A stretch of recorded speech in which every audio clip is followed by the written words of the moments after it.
Hay una historia antigua de mi Redentor divino y su vida dio en Calvario para mi salvación, y de su sufrimiento y su expiación divina me arrepentí de mi pecado y victorioso soy. Soy victorioso en Cristo, mi Salvador eterno. Su sangre preciosa me dio la redención. Me ama y me conoce, le ofrezco a él mi vida. Obtuve la victoria en Cristo mi Jesús. Él sana tus heridas y su poder te da la vida. Al inválido él levantó y a los ciegos dio visión. Llame a Jesucristo, ven y sana este perdido. Obedecí su mandamiento y victorioso soy. Soy victorioso en Cristo, mi Salvador eterno. Su sangre preciosa me dio la redención.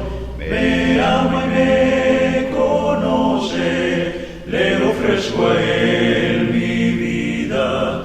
Obtuve la victoria en Cristo mi Jesús. Ha preparado para siempre mi mansión allá en gloria.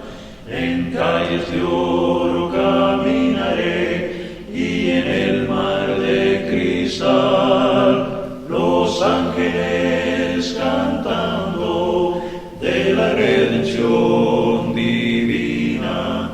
Y un día cantaré a él victoria en mi Jesús. Soy victorioso en Cristo, mi Salvador eterno. Su sangre preciosa me dio la redención. Me ama y me conoce, le ofrezco a él mi vida. Obtuve la victoria en Cristo mi Jesús. Soy victorioso en Cristo, mi Salvador eterno. Su sangre preciosa me dio la redención. Me ama y me conoce, le ofrezco a él mi vida. Obtuve la victoria en Cristo mi Jesús.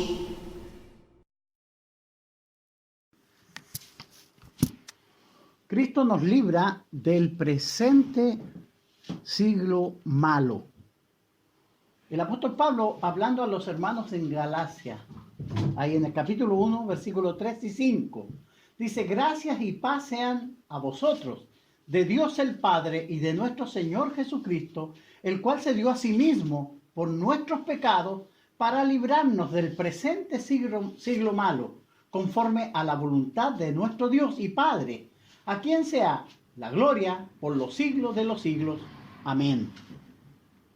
Pablo nos dice que Cristo se dio a sí mismo por nosotros, por nuestros pecados, para librarnos del presente siglo malo. Sin duda que nosotros hemos oído acerca de la muerte de Jesús por nuestros pecados en la cruz. La mayoría de la gente no ignora de un Salvador que se llamó Jesucristo y que vivió hace casi 2000 años atrás, que era el Hijo de Dios, Y nuestra sociedad está llena de esos recuerdos porque todo el mundo tiene de alguna forma un punto religioso, además que nosotros andamos por los pueblos, veimos iglesias, y cuando nos preguntamos, claro, vamos a llegar a esta conclusión que esas iglesias tienen un sentido religioso y esa religión nos habla de Jesucristo. Entonces, todos hemos oído de la muerte de Jesús por nuestros pecados. Pero fíjense que el apóstol Pablo nos habla de una cosa no diferente, sino que de algo más. Entonces, esta pregunta, ¿pero qué de esta idea que el apóstol Pablo en este texto? Que Cristo murió por nuestros pecados, pero también nos libra del presente siglo malo. Y es una muy buena pregunta. Aquí la palabra siglo significa periodo de tiempo. Estamos en tiempos peligrosos, tiempos malos. Pablo tiene en mente el periodo de tiempo presente. Pablo mira este tiempo como malo. Ahí en Efesios, en el capítulo 5, versículo 16, nos habla el apóstol de este tiempo malo. Dice, aprovechando bien el tiempo porque los días son malos. El 6:13 también dice, por tanto, tomad toda la armadura de Dios para que podáis resistir en el día malo. Y habiendo acabado todo, estad firmes. Entonces, existe este tiempo malo. Entonces, tomamos con seriedad la maldad de este siglo. Estamos viviendo en un periodo de tiempo de gran maldad.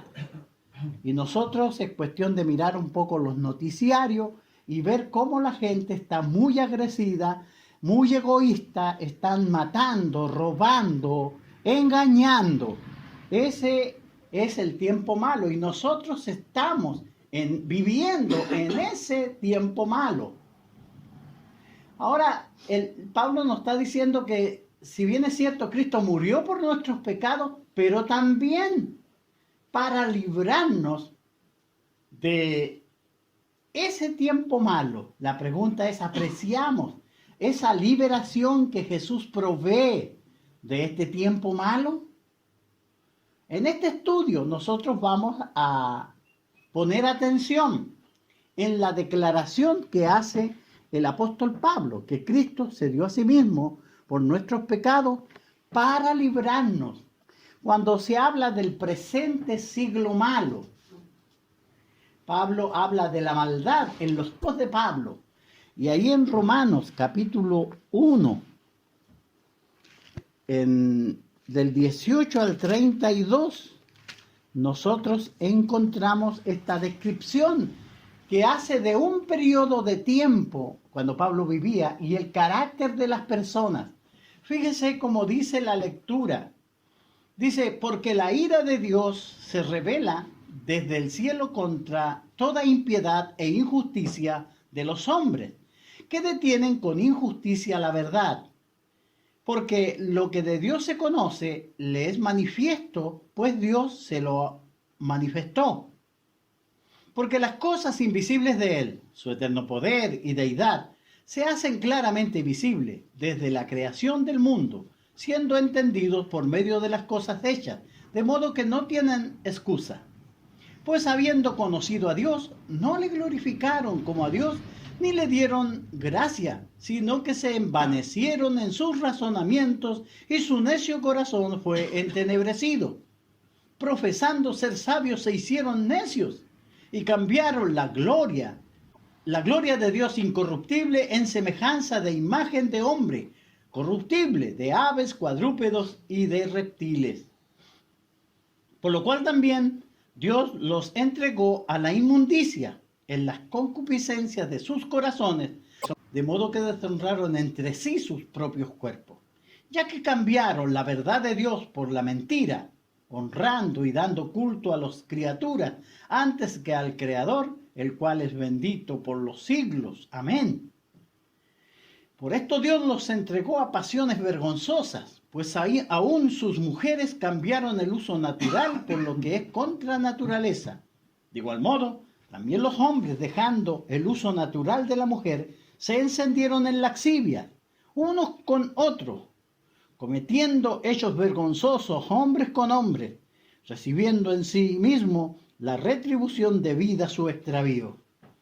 Y como ellos no aprobaron tener en cuenta a Dios, Dios los entregó a una mente reprobada para hacer cosas que no convienen, estando atestados de toda injusticia, fornicación, perversidad, avaricia, maldad, llenos de envidia, homicidio, contiendas, engaño, malignidades, murmuradores, detractores, aborrecedores de Dios, injuriosos, soberbios, altivos, inventores de malos, desobedientes a los padres, necios, desleales, sin afecto natural, implacables, sin misericordia, quienes, habiendo entendido que el juicio de Dios, que los que practican tales cosas son dignos de muerte, no solo las hacen, sino que también se complacen con los que las practican.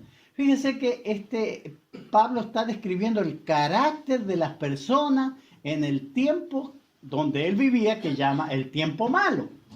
Y fíjese que no es muy lejos del tiempo que nosotros estamos viviendo. La inmoralidad que existe hoy, de la forma como el mundo se ha deslizado al pecado y a llevar vidas muy lejos de los estándares de Dios. Fíjense que Pablo describe la maldad de la gente de su época. Contra aquella generación iba a venir la ira de Dios. ¿Por qué? Por negar al Creador y detener con injusticia la verdad, como dicen los textos que acabamos de leer. Porque se entregaron a pasiones vergonzosas, cayendo en la depravación y se atestaron de toda injusticia. Dios iba a juzgar severamente a esa gente.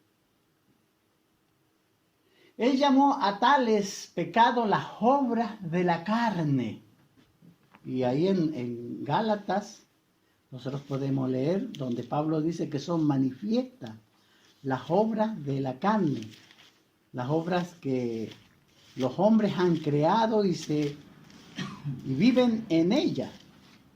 Dice, manifiestas son, vamos a leer el texto, el 5:19 al 21. Y manifiestas son las obras de la carne, que son adulterio, fornicación, inmundicia, lascivia, idolatría, hechicería, enemistades, pleitos, celos, iras, contiendas, disensiones, herejías, envidias, homicidios, borracheras, orgía y cosas semejantes a estas, acerca de las cuales os amonesto, como ya os he dicho antes, que los que practican tales cosas no heredarán el reino de los cielos. Fíjense que pecados que son evidentes a los que están cegados por ellos. Ese era el carácter del siglo malo. Pecados sin arrepentimiento que mantendrían a algunos fuera del reino de los cielos. Ahí en 1 Corintios 6, 9 y 10, Pablo dice que los que practican tales cosas no heredarán el reino de los cielos. ¿No sabéis que los injustos no heredarán el reino de Dios? No rey, ni los fornicarios, ni los idólatras, ni los adúlteros, ni los afeminados, ni los que se echan con varones, ni los ladrones, ni los ávaros, ni los borrachos, ni los maldicientes, ni los estafadores heredarán el reino de Dios. Pablo y los cristianos primitivos se encontraban viviendo en medio de un siglo malo, como nosotros hoy. Las marcas de nuestra sociedad están ahí, a la vista de todo. ¿Qué es lo que quiere? ¿Para dónde va este mundo, estas generaciones que nacen? ¿Qué rumbo han tomado? Y es muy lamentable lo que sucede. Fíjense que en Apocalipsis 2:13 se nos habla de la iglesia en Pérgamo. Existía, o sea, los hermanos vivían ahí donde estaba el trono de Satanás, o sea, la ciudad, el carácter de la gente era tan malo, tan perverso, que se describe así: donde está el trono de Satanás, donde Satanás gobierna. En medio de esa calidad humana, en medio de ese tipo de gente, había un grupo de cristianos que vivían practicando el Evangelio, por cierto, viviendo la vida que Dios ofrece y enseña a sus hijos, podían vivir en medio de ese siglo malo. Y fíjese la maldad en nuestros días. Hoy muchos piensan en forma ligera de cosas tales como la fornicación, el adulterio, el divorcio. Hoy se considera ilustre a las personas que defienden el aborto, la homosexualidad, el matrimonio entre homosexuales. Son cosas que están ahí discutiéndose y se están aceptando y se muestran como normales. Pero son el carácter de un siglo malo, de un tiempo de gran maldad que se está viviendo. Cada vez más nuestra cultura está aceptando la laxivia, la pornografía, el abuso de las drogas, todo a causa de las filosofías reinantes, que son el humanismo, la evolución y el egoísmo. Todas estas libertades que exigen los pueblos generalmente están basadas en estas filosofías reinantes. Quieren quitar a Dios del medio. Si Dios no existe, no habrá juicio, entonces cada uno va a vivir como quiera, como le dé la gana. Pero esto no es así, es un engaño. Dios sigue estando, gobernando este universo, y Él va a llamar a juicio a todos, a usted y a mí. Entonces nosotros nos encontramos hoy viviendo en un siglo malo. No hay mucha diferencia con los días del apóstol Pablo. Él vivía en medio de ese tipo de sociedad. Entonces fíjese que no obstante Jesús se dio a sí mismo por nuestros pecados para librarnos de la influencia del presente siglo malo. Es lo que decía el apóstol Pablo, que Jesús vino y murió en esa cruz para salvarnos de nuestros pecados, pero también para librarnos del abrazo de este siglo malo, dice, el cual se dio a sí mismo por nuestros pecados para librarnos del presente siglo malo conforme a la voluntad de nuestro Dios y Padre. La liberación. ¿Cuál es la liberación que provee el Señor? En primer lugar es la liberación de la culpa. El pecado es transgresión a la ley de Dios, como nos enseña Primera de Juan, capítulo 3, versículo 4. Todo aquel que comete pecado infringe también la ley, pues el pecado es infracción a la ley. Entonces, todo ser humano ha pecado, ha infringido la ley. Todos hemos pecado. Y la paga del pecado es muerte, como lo dice Romanos 3:23, por cuanto todos pecaron, están destituidos de la gloria de Dios. Y el 6:23 nos dice que la paga del pecado es muerte. Esa sentencia está sobre esta sociedad mala que se ha desviado. Está esa sentencia, la muerte eterna. Pero Jesús vino y derramó su sangre. Por eso que la sangre de Cristo nos libera de la culpa del pecado.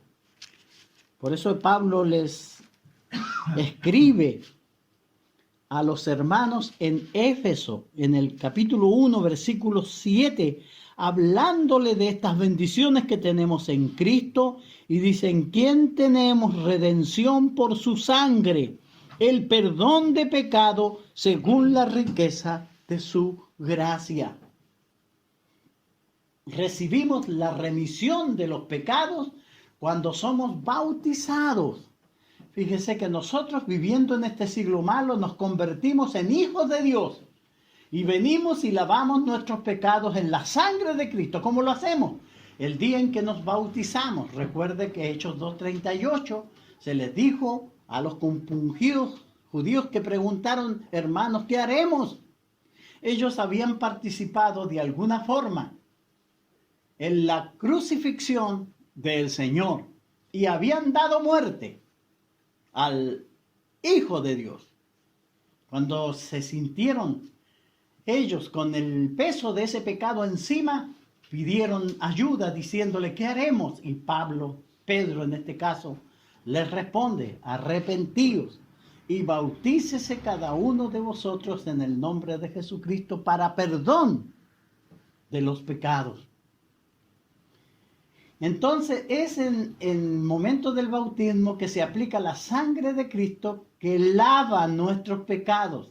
Hechos 22:16 se le dice a Pablo: y ahora pues, ¿por qué te detienes? Levántate, bautízate y lava tus pecados. Era la forma de lavar los pecados. De esa forma el Señor nos libra de este siglo malo. En Jesús no hay condenación por el pecado. Romanos, el apóstol Pablo le escribe al grupo de hermanos ahí, diciéndoles en el capítulo 8, en el versículo 1, lo siguiente: ahora pues ninguna condenación hay para los que están en Cristo Jesús, los que no andan conforme a la carne, sino conforme al Espíritu. Y también ahí en el 3:24, siendo justificados gratuitamente por su gracia, mediante la redención que es en Cristo Jesús. Entonces, lo primero que pasa, esta liberación que provee el Señor, es limpiarnos de la culpa del pecado, de la mancha del pecado, la liberación del pecado. El pecado esclaviza, pero Jesús provee libertad del dominio del pecado. Ahí en el Evangelio de Juan, capítulo 8, en los versículos 31 al 36, podemos leer que Jesús dijo entonces Jesús a los judíos que habían creído en él: si vosotros permaneciereis en mi palabra, seréis verdaderamente mis discípulos, y conoceréis la verdad, y la verdad os hará libre. Les respondieron: linaje de Abraham somos, y jamás hemos sido esclavos de nadie. ¿Cómo dices tú, seréis libre? Jesús les respondió: de cierto os digo que todo aquel que hace pecado, esclavo es del pecado. Y el esclavo no queda en casa para siempre, el Hijo sí queda para siempre. Así que si el Hijo os libertare, seréis verdaderamente libres. Esa es la liberación que proclama. La mayoría de la gente está angustiada, desesperada. ¿Por qué la gente se emborracha hasta borrarse? ¿Por qué la juventud nuestra se droga hasta borrarse? Porque tiene ese peso, quiere esa liberación. Y solamente Cristo, el Señor, da la verdadera libertad. Las demás son marcas de este siglo malo que va a esclavizar a la persona para destruirla. Pero Cristo da la verdadera libertad. Entonces esto sucede, esa libertad, liberación del poder del pecado sucede cuando Él nos da de su Espíritu Santo. Fíjese que somos sellados con el Espíritu Santo después del bautismo.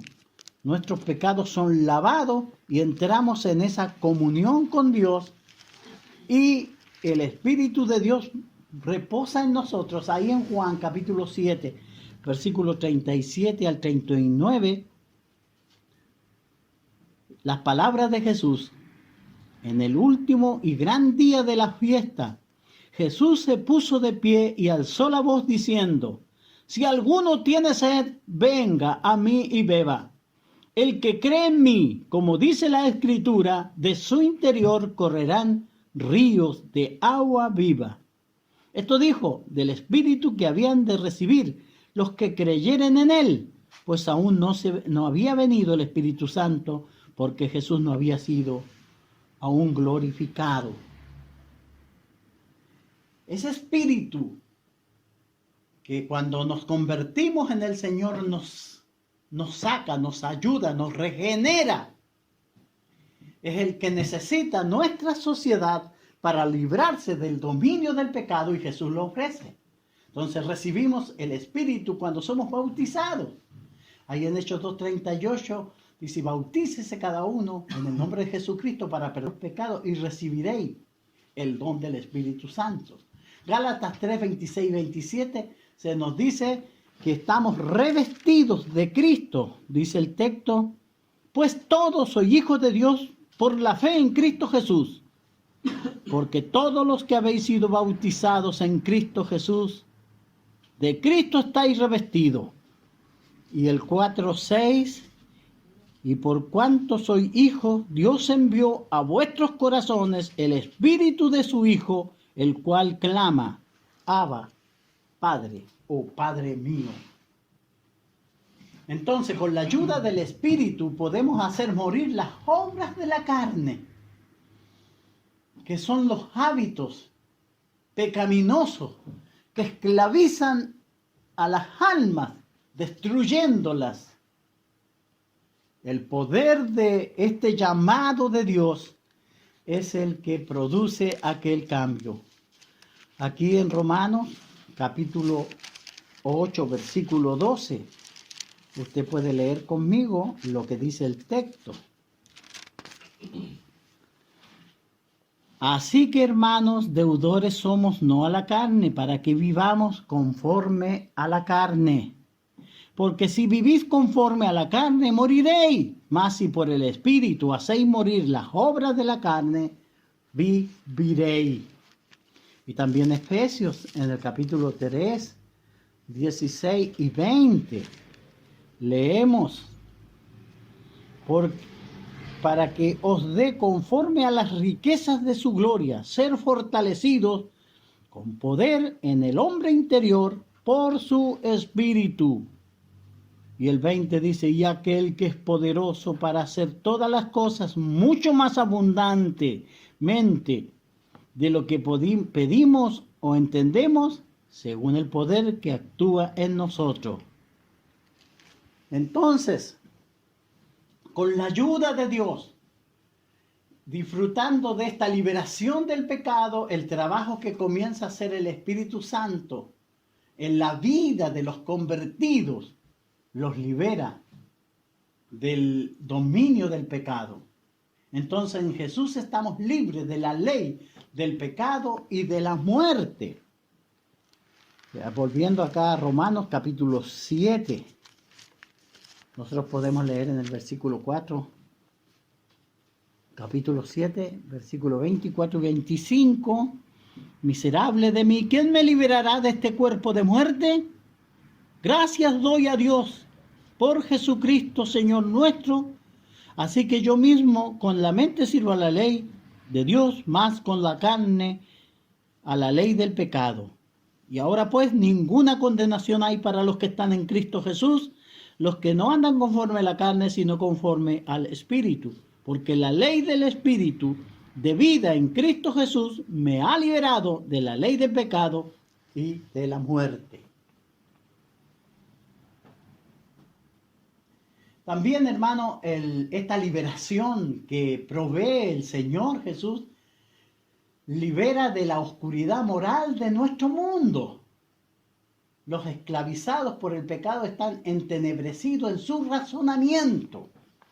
Y eso es lo que dice el apóstol Pablo acá en el capítulo 4 del libro de Efesios 17 y 18.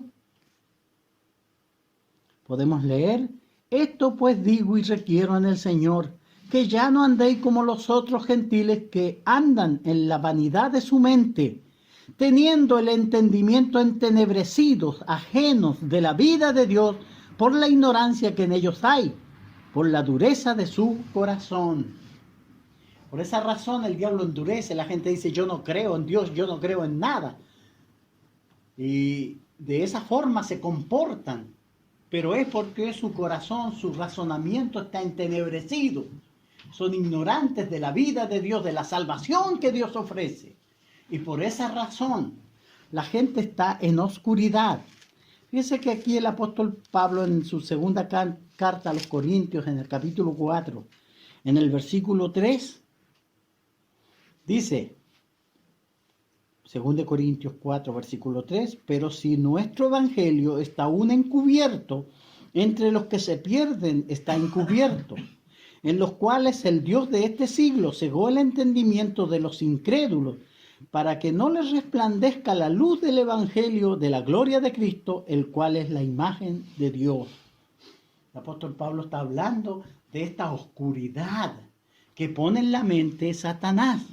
Fíjese que el evangelio es el poder de Dios para salvación, según Romanos capítulo 1, versículo 16.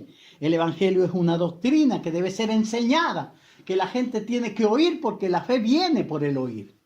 Entonces, si el evangelio está encubierto, la gente lo desconoce. Dice el apóstol Pablo, entre los que se pierden. Los que se pierden eternamente no conocen los preceptos de Dios, como decía el texto anterior, ajeno a la vida de Dios. Entonces, este evangelio está encubierto. ¿Pero por qué razón? Dice aquí que el Dios de este siglo, en este caso es Satanás, la fuerza del mal, dice, ha cegado el entendimiento de los incrédulos. Porque la gente no quiere creer en Dios. ¿Por qué? Si no cree en Dios, ¿cómo lo va a buscar? No tiene sentido. Pero si cree, si razona, si piensa un poco y ve las señales naturales que Dios ha puesto en este universo, porque Él ha dejado una huella indeleble en su creación, para que todo ser humano que fue creado por Dios con la capacidad de razonar y de llegar a conclusiones, pueda darse cuenta por sí mismo de la existencia de este creador. Y si esa persona busca a ese creador, lo va a encontrar y va a poder recibir de él la salvación que ofrece y conocer la verdad y el verdadero sentido de la vida. Entonces dice este texto que el Dios de este siglo ha cegado el entendimiento de los incrédulos para que no les resplandezca la luz del evangelio de la gloria de Cristo. Todos nosotros antes vivíamos en el error hasta que fuimos enseñados y pudimos visualizar la gloriosa invitación que hace Jesucristo y pudimos ver el glorioso Salvador que nos presenta el evangelio y rendirnos a Él y ser salvos. Como dice el 4:17 de Efesios. 4:19, los cuales después que perdieron toda sensibilidad, se entregaron a la lascivia para cometer con avidez toda clase de impureza. Fíjese que tenemos ese mundo, está practicando toda clase de impureza, de cosas anormales, que ellos llaman normales, pero son anormales. Y esas son las marcas de nuestra sociedad. La laxivia que está en la mente. Por eso, todas estas cosas que suceden y usted ve violaciones de niños, el maltrato entre los seres humanos, se debe a que ellos se han olvidado de Dios y están sin freno, cometiendo a rienda suelta todo tipo de pecado porque la conciencia no les remuerde. Pero Jesús, fíjese que revela la verdad moral y ahora debemos ser renovados en la verdadera justicia y santificación. Como dice el texto acá de Efesios, que estamos leyendo delante, 20 al 24. Mas vosotros no habéis aprendido hacia Cristo, si en verdad le habéis oído y habéis sido por él enseñado conforme a la verdad que está en Jesús, en cuanto a la pasada manera de vivir, despojaos del viejo hombre, que está viciado conforme a los deseos engañosos, y renovaos en el espíritu de vuestra mente, y vestidos del nuevo hombre, creado según Dios, en justicia y santidad de la verdad. Esto de venir a la congregación, de reunirnos, de identificarnos como hijos de Dios, lleva estas marcas, esta regeneración. El pecado destruye, mata, pero Cristo el Señor ofrece la transformación de la persona. En Jesús, la luz brilla en el pantano moral que infecta nuestro mundo de hoy. Jesús es la luz del mundo. Él es el Salvador. Acá en el 8:12 del Evangelio de Juan, otra vez Jesús les habló diciendo: yo soy la luz del mundo, y el que me sigue no andará más en tiniebla, sino que tendrá la luz de la vida. El 12:46 del mismo Evangelio de Juan. Leemos: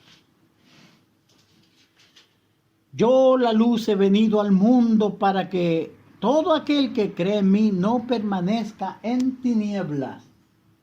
Entonces, fíjese que el Señor nos viene a liberar de la oscuridad moral de nuestro mundo. La liberación de un mundo que pasa. Eso es bien importante. El siglo presente con sus deseos pasa. Se va a acabar. ¿Cuánto vamos a vivir? 80, tal vez 90. Ahora está viviendo un poco más la gente.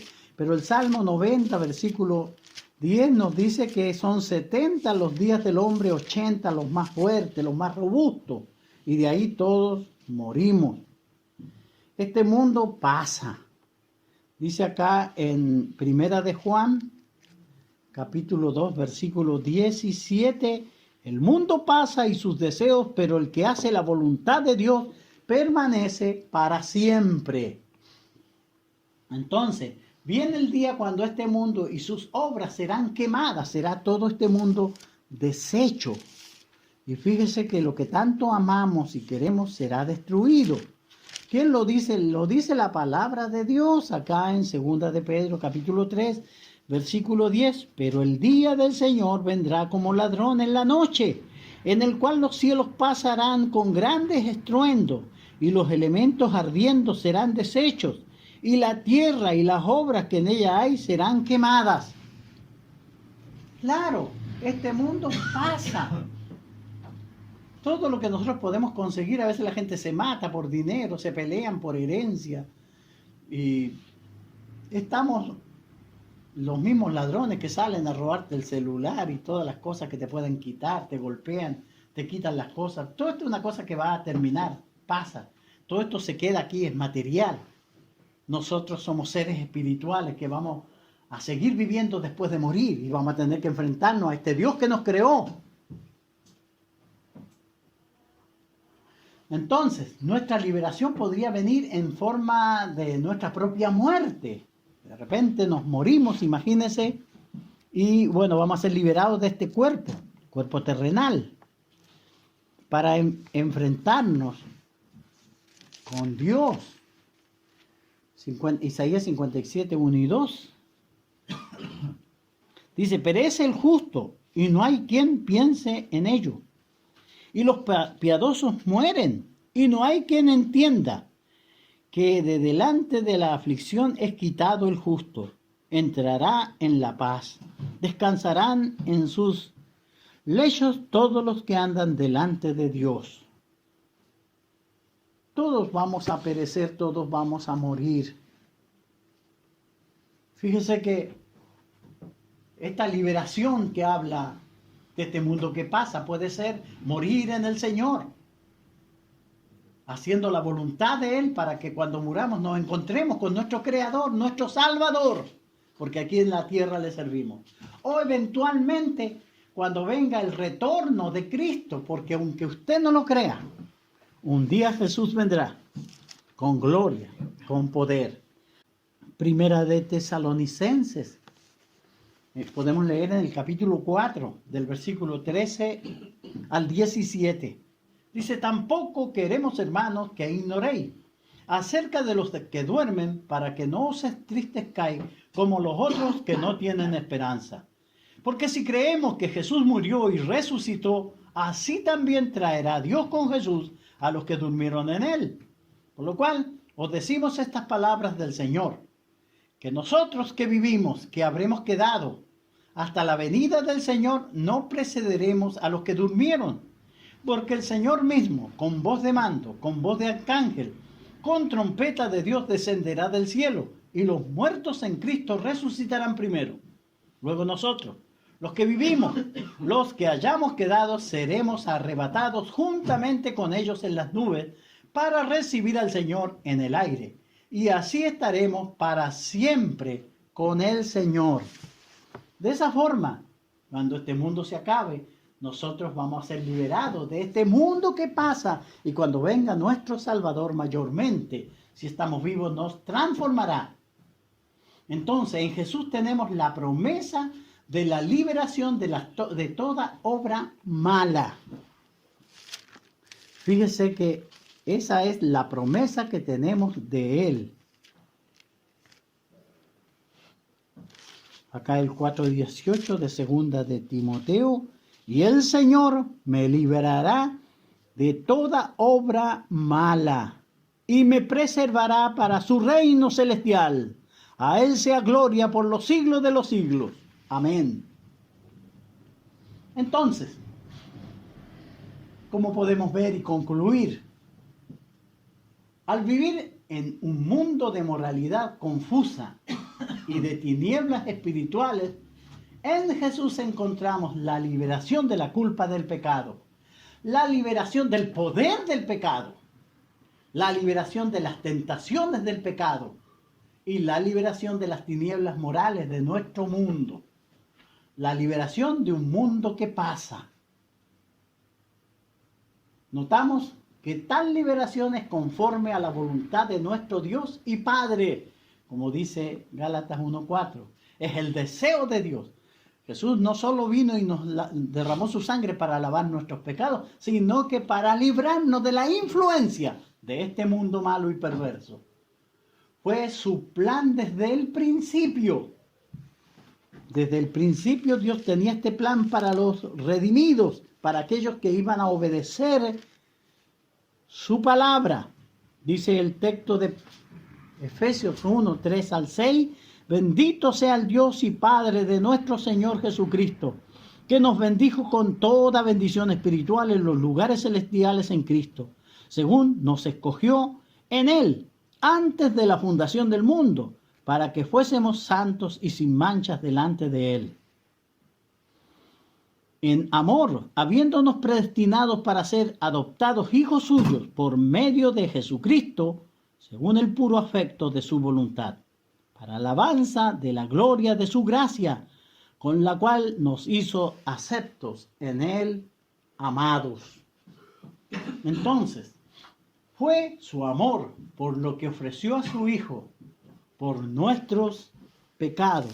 El amor de Dios que vio al pecador perdido y sumido en un mundo confuso y lleno de pecado. Su amor le movió a dar a su Hijo. Dice 1 Juan capítulo 4, versículo 9 y 10. En esto se mostró el amor de Dios para con nosotros, en que Dios envió a su Hijo unigénito al mundo para que vivamos por Él. En esto consiste el amor. No es que nosotros hayamos amado a Dios, sino que Él nos amó a nosotros y envió a su Hijo en propiciación por nuestros pecados. No debemos glorificar a Dios al aceptar su liberación de gracia de este siglo malo que lo hace posible por medio de su Hijo Jesucristo. Nosotros lo glorificamos así, por medio de la obediencia al Evangelio. Jesús mandó a sus discípulos ahí en Marcos 16, 15 y 16, le dijo: id y predicad el Evangelio a toda criatura, el que creyere y fuere bautizado será salvo.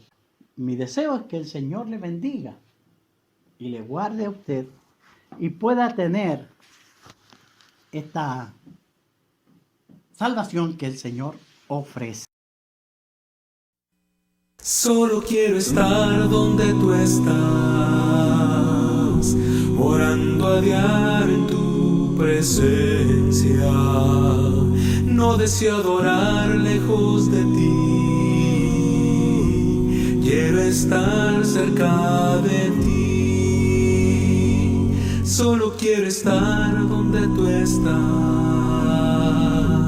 en tu habitación por siempre. Llévame al lugar donde tú estás, quiero estar cerca de ti. Yo quiero estar contigo, morando en tu presencia, comiendo de tu mesa, rodeado de tu gloria. En presencia es donde siempre quiero estar. Solo quiero estar cerca de ti. Solo quiero estar donde tú estás, morando a diario en tu presencia. No deseo adorar lejos de ti, quiero estar cerca de ti. Yo deseo estar donde tú estás, en tu habitación por siempre. Llévame al lugar donde tú estás, quiero estar cerca de ti. Yo quiero estar contigo, morando en tu presencia, comiendo de tu mesa, rodeado de tu gloria. En presencia es donde siempre quiero estar.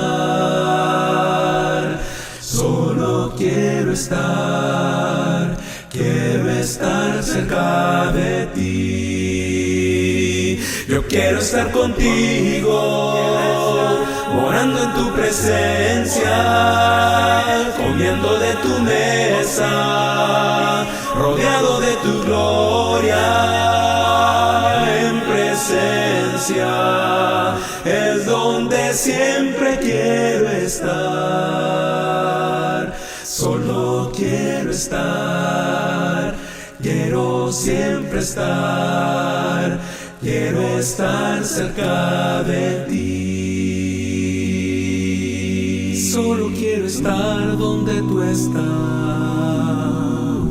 morando a diario en tu presencia. No deseo adorar lejos de ti, quiero estar cerca de ti. Yo quiero estar contigo, morando en tu presencia, comiendo de tu mesa, rodeado de tu gloria. En presencia es donde siempre quiero estar. Solo quiero estar cerca de ti. Yo quiero estar contigo, morando en tu presencia, comiendo de tu mesa, rodeado de tu gloria. En presencia es donde siempre quiero estar. Solo quiero estar, quiero siempre estar, quiero estar cerca de ti.